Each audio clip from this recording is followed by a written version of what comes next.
Of all the disasters that can happen to an aircraft, probably none is more terrifying than a sudden, high-speed, near-vertical descent into the ground. Hi, I'm aviation journalist Jeff Wise, and today we're going to talk about nosedives and why they can happen. All this, of course, is in the context of last Friday's Learjet 55 crash in Philadelphia. This was a Learjet 55 that took off from Northeast Philadelphia Airport. While the medevac mission, it had climbed up to 1,650 feet and then suddenly turned and dove straight into a busy, crowded neighborhood, killing one person on the ground and at last count, 19 injured. So why did this happen? We don't know right now. This kind of accident is actually one of the more difficult to try to solve because that impact can be so violent that it just shreds all of the evidence. So we're not going to have a lot of the clues that many crashes have.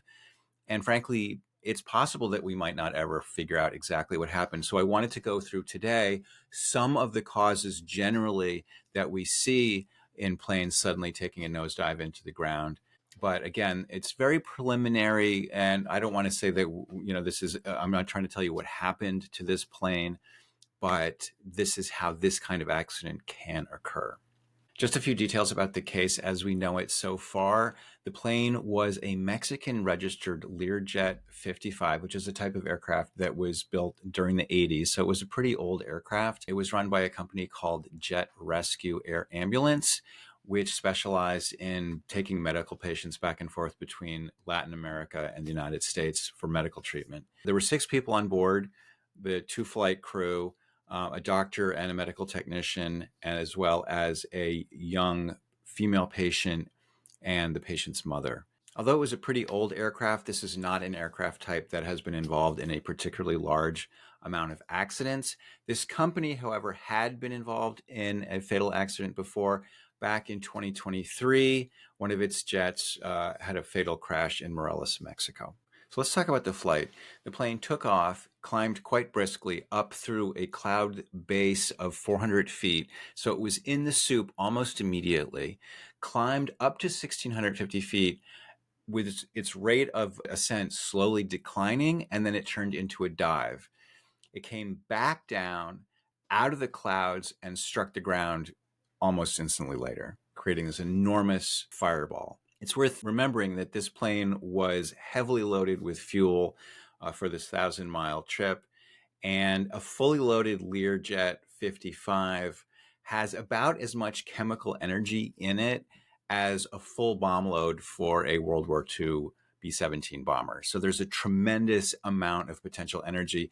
It's kind of a miracle, frankly, that more people weren't killed and injured on the ground, because this could have been a really devastating event. Let's get to the main question, which is what accounts for this kind of behavior of an airplane? What can make a plane go from an otherwise normal flight to suddenly plunging at terrific speed into the ground, killing everyone aboard? The first kind of cause for this sort of accident that I want to talk about is pilot disorientation. Now, remember, when this plane took off, it immediately climbed into the clouds. All that the pilot could see was shades of gray, black, white. Everything is very hazy and amorphous. There's no way to know where you are. And in daily life, we're really used to having our inner ear senses align with what we see with our eyes.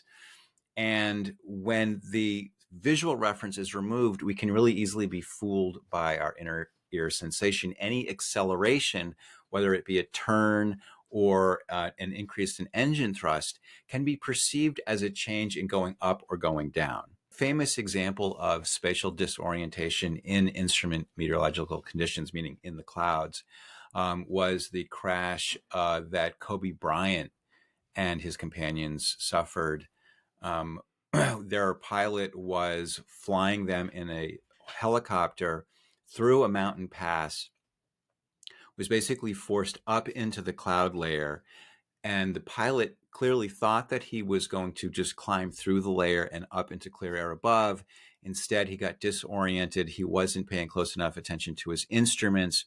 He got into a bank, and part of the disorienting effect of a bank is that centrifugal force just feels like downward force. So he might have felt like he was going straight up. Actually, he had gotten into a bank. It turned into a spiral dive. By the time they came out of the bottom of the clouds, they were just seconds away from impact. There was no time to correct. So everyone on board was killed in that case. There's another kind of disorientation that can occur when you're surrounded by clouds, and that is called the somatogravic illusion. This has to do with acceleration um, caused by the increase of engine thrust. A famous example of this occurred in 2019 when a Boeing 767 that was carrying cargo for the U.S. Postal Service was coming into land at Houston. The weather was stormy, there was clouds, there was precipitation around.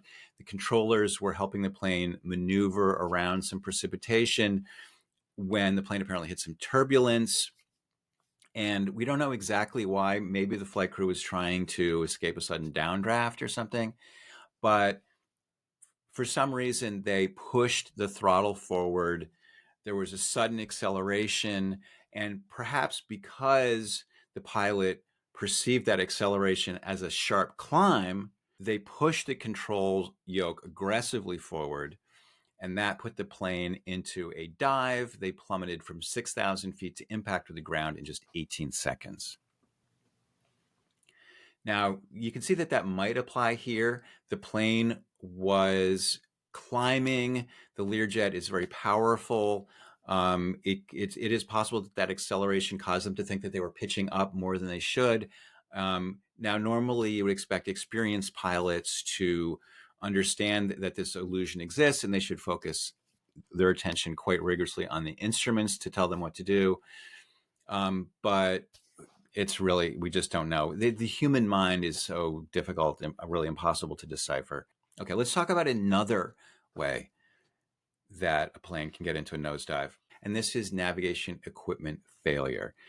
So, as we've discussed, when you're in the soup, when you can't have any visual reference to the ground, you have to trust your instruments. What if you don't trust your instruments? What if your instruments aren't trustworthy? What if something goes wrong with them?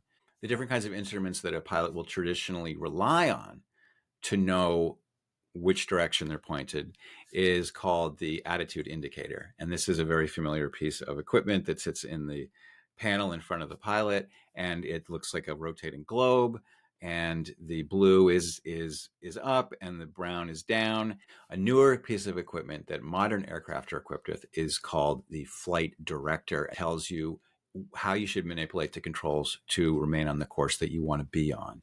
And this is fed by information coming from a piece of equipment called an ADIRU, which is an Air Data Inertial Reference Unit.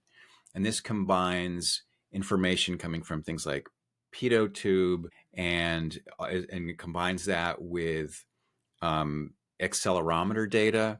And it really kind of generates a comprehensive picture of where the plane is and how it's oriented in space and time. The ADIRU is so crucial to safe navigation under instrument meteorological conditions that they come in triplicate form. You've got multiple redundancy so that if one fails, you've got two others that you can rely on, because it's absolutely critical that you be able to trust your instruments, but they do sometimes fail. And when they fail, it can lead to really catastrophic outcomes. One example of this was a crash that occurred in 2016 when a Swedish cargo jet that was flying to Tromsø, Norway in the middle of the night. It was January. You can imagine how dark and cold it must have been. But as it was just in cruise phase, just kind of humming along, a faulty ADIRU led the plane's flight controller to erroneously tell the pilots that the plane was flying to nose high. Again, when you're in instrument conditions, you can't really second guess your instruments. You just have to follow what they say. So the pilots pushed the plane into a steep dive. It actually entered a negative G dive so that they were hanging in their straps. And the plane in short order impacted the snowy tundra at almost 600 miles per hour. Let's talk about a third way that planes can nosedive, and that is mechanical failure. You know, a modern high-speed aircraft is really a miracle of performance. You've got tremendous thrust forces generated by the engine.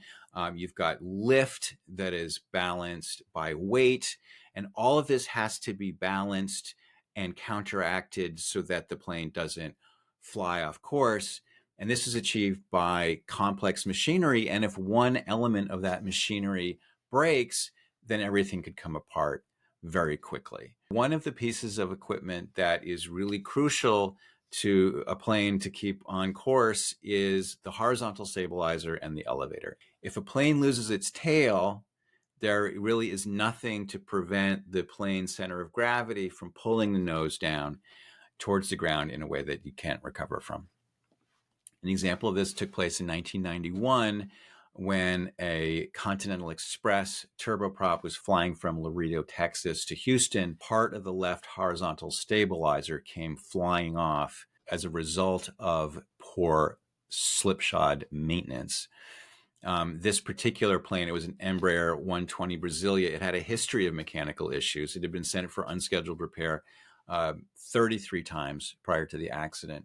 And just before the flight, maintenance workers had replaced de-icing boots on the horizontal stabilizer, but they hadn't replaced all of the screws. And so when the part broke off, the plane, lost enough of its tail that it went into a negative G dive, and that the pressures of dive tore one of its wings partially off. Fuel escaped, the fuel ignited. This plane went down in a fireball. All 14 aboard were killed. The good news about all this, it was a really horrific crash and kind of woke people up. And as a result, the FAA made a significant rule change, and that kind of problem has been reduced as a result. Okay, final kind of nosedive that we're going to talk about today, and that is suicide. You can improve operational procedures, you can improve manufacturing standards all you want, but there's always going to be one component of the aviation system that is just fundamentally prone to errors of a kind that's, at some level fundamentally impossible to understand, and so impossible to completely prevent. And that is just the human mind. Sometimes people snap, and sometimes they do that while they're at the controls of an airplane. A recent example of this happened in October of 2023 when an off-duty pilot named Joseph Emerson, he was deadheading on an Alaska Airlines flight from Everett, Washington to San Francisco, and he snapped. He suddenly reached forward. He tried to deploy the engine's fire suppression system, which would have put out the engine, and there would have been no threat. The plane would have turned into a glider.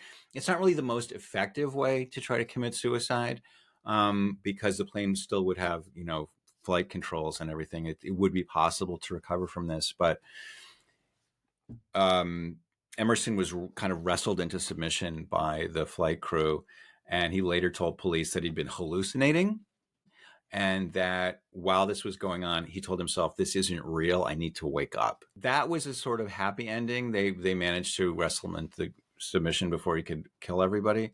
That obviously hasn't always been the case. These things are rare, but they have happened. One of the most high profile was in 1997, the pilot of a 737 that was flying from Jakarta, Indonesia, got up from his seat. He went out of the cockpit. There was a panel of circuit breakers just there, and he pulled the circuit breaker for the black boxes, went back to his seat, pushed the plane down into a nosedive, and it was such a steep dive that the plane briefly went supersonic, and pieces were kind of ripped off the plane because it was so far above its maximum design speed. It went from 35,000 feet to an impact with a river called the Musi River in Indonesia in less than a minute. All 104 people were killed, obviously. The plane and its occupants were just so completely shredded that not a single body was found intact. Some of the pieces of the plane were embedded up to 15 feet into the bed of the river. So just an absolutely catastrophic event. Again, when you hit the ground that hard, it is so devastating. and just rips everything into literally a million pieces, it can be really hard for accident investigators to later go back and try to recreate what happened. And of course, in this case, things were complicated by the fact that even though the plane had black boxes that were recovered and data was recovered from them, the black boxes had been turned off.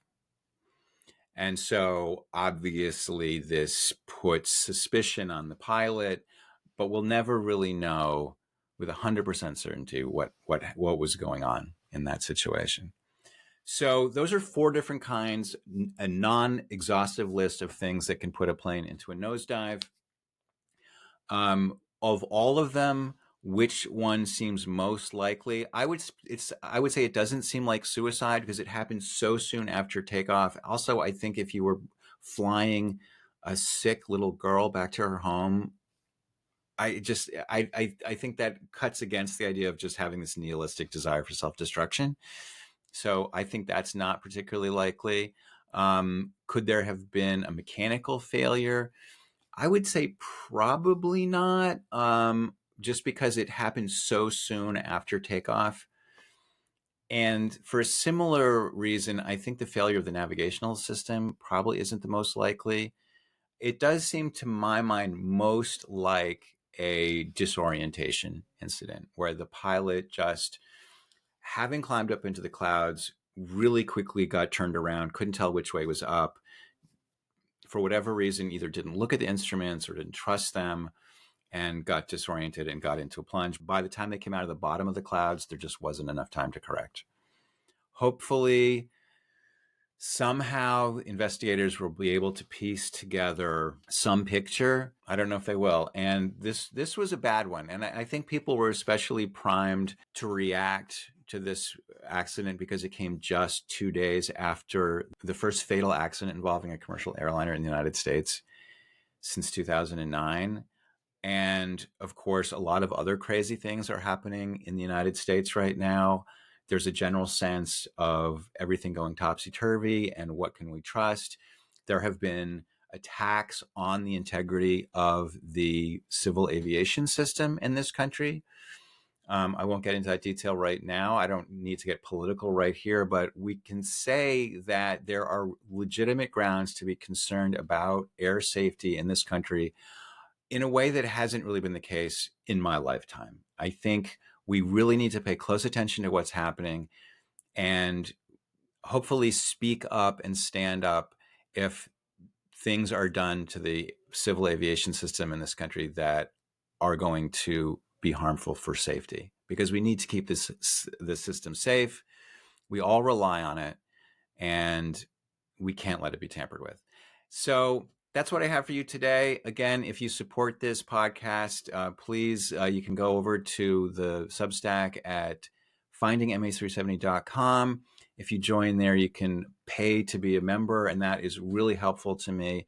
You can also sign up for a paid subscription to the YouTube channel right here. So that's all I have for you today. Thanks very much. This is Jeff Wise. I will see you next time. Take care.